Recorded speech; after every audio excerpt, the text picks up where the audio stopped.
que é bem antes do cerco da Lapa. Depois ainda passaremos pelo Panteão dos Heróis, pela Casa Lacerda e pela Casa da Memória, tá certo? Você faz favor, Daniel? Bom dia, sejam bem-vindos à Lapa, em nome da Prefeitura. Obrigado pela presença de vocês.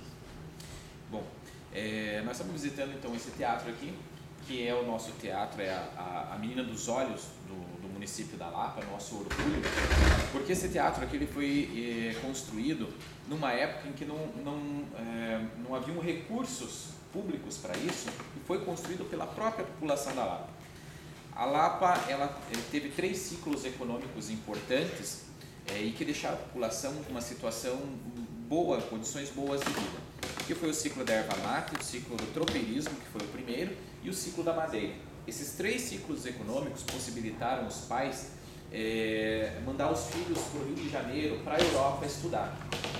Quando esses lapianos voltaram, já formados, muitos, os primeiros em suas áreas, porque nós temos na Lapa o primeiro médico do estado do Paraná, o primeiro advogado do estado do Paraná, eles chegaram aqui e sentiram a necessidade de construir um ponto cultural forte.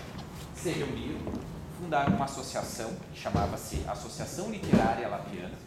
Essa associação literária arrecadou fundos, construiu esse teatro, que ele não tinha apenas o intuito de ser um teatro. Ele servia como biblioteca, né? Então aqui no andar superior vocês poderão observar alguns livros dessa associação literária. E também eles mantinham grupos de ensinos, porque não haviam escolas, era nas casas particulares. Então a primeira instituição de ensino da cidade da Lapa foi aqui no Teatro São João. Isso chamou a atenção de Dom Pedro II, quando Dom Pedro esteve visitando o estado do Paraná. A visita dele à cidade da Lapa não estava marcada, ele não viria para a cidade da Lapa, mas ele ficou sabendo, né, desse desprendimento, desse esforço dos lapianos, e ele decidiu visitar a cidade da Lapa. E até por influência dos políticos na época, né? E aí quando ele chegou aqui, né, ele viu esse Teatro São João aqui em 1880, ele ficou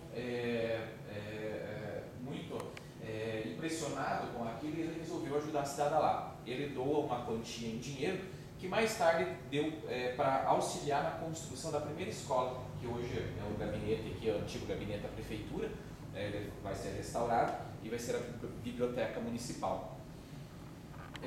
Mas nessa época que Dom Pedro esteve aqui, ele não estava terminado ainda, ele só foi ser inaugurado em 1876.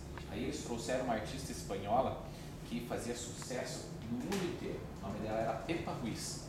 E essa Pepa Ruiz, ela escandaliza a cidade da Lapa, porque ela fazia shows pelo mundo inteiro, e aqui na cidade da Lapa era uma cidade conservadora, uma cidade provinciana, as mulheres usavam vestido comprido até o chão, e ela escandaliza a cidade da Lapa quando ela vem fazer um espetáculo e com um vestido curtíssimo que apareceu o pé. Só porque ela mostrou o tornozelo, mostrou o pé, um escândalo na cidade da Lapa, uma falação na cidade da Lapa. Mas ela podia, porque ela era uma artista renomada, reconhecida, né, no mundo inteiro. Aí, durante a Revolução Federalista, durante o cerco da Lapa, ele serve como hospital, né? Devido à localização dele, o espaço dele, os feridos mais leves foram trazidos para cá. O médico e prefeito na época, o Dr. João Cândido, ele se estabeleceu na casa ao lado. Dessa casa ele podia atender os feridos aqui no teatro, né? E conta-se até que existia uma passagem no teatro. A gente não sabe até hoje, né, se existia ou não existia, mas é uma das histórias que a população conta, que existia uma passagem entre a casa ao lado e o teatro. Para ele não ser baleado ao sair lá na rua, lá, que os últimos dias a batalha estava acontecendo lá fora, ele fazia passava por essa passagem aí. Teve uma época que ele virou salão de leilão agropecuário, teve outra época que ele virou cinema, virou rádio legendária. A rádio legendária foi fundada aqui no teatro, que é a primeira rádio católica AM do Paraná, foi fundada aqui no Teatro São João. E aí, em 1976, o Poder Público adquiriu o prédio e, com recursos do Ministério da Cultura, então, ele foi todo restaurado, foi todo reconstituído. Então, ele está quase exatamente como naquela época. Claro que alguma parte de madeira teve que ser reposta, né? E aí eles adotaram esse estilo de cadeira aqui, porque bem lá antigamente, lá na construção do teatro, na inauguração do teatro, não era hábito ter cadeiras no teatro. Daqui da parte de baixo eram bancos simples, comuns, e dos camarotes era hábito trazer as cadeiras de casa. As famílias traziam as cadeiras de casa. Aí, como naquela época utilizava-se esse estilo, né, o tonart, aí eles adaptaram esse estilo para o teatro. Né? E essas cadeiras são de 1976, são da reinauguração dele. Né?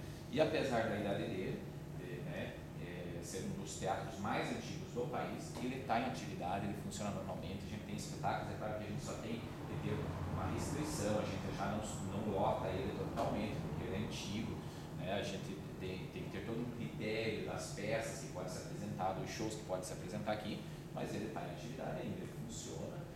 Né? Hoje, à tarde tem uma apresentação do pessoal aqui que vai passar um vídeo sobre a Congada, na Lapa, e acho que esse final de semana não sei se tem espetáculo, mas geralmente no final de semana sempre tem espetáculo no teatro. E já tiveram Regina Duarte, Paula Butran, Zezé Mota, grandes outros artistas já se apresentaram nesse teatro. Então vocês podem ficar à vontade, podem conhecer, né, o espaço, subir nos camarotes, né? Se quiser ir no camarote do Dom Pedro II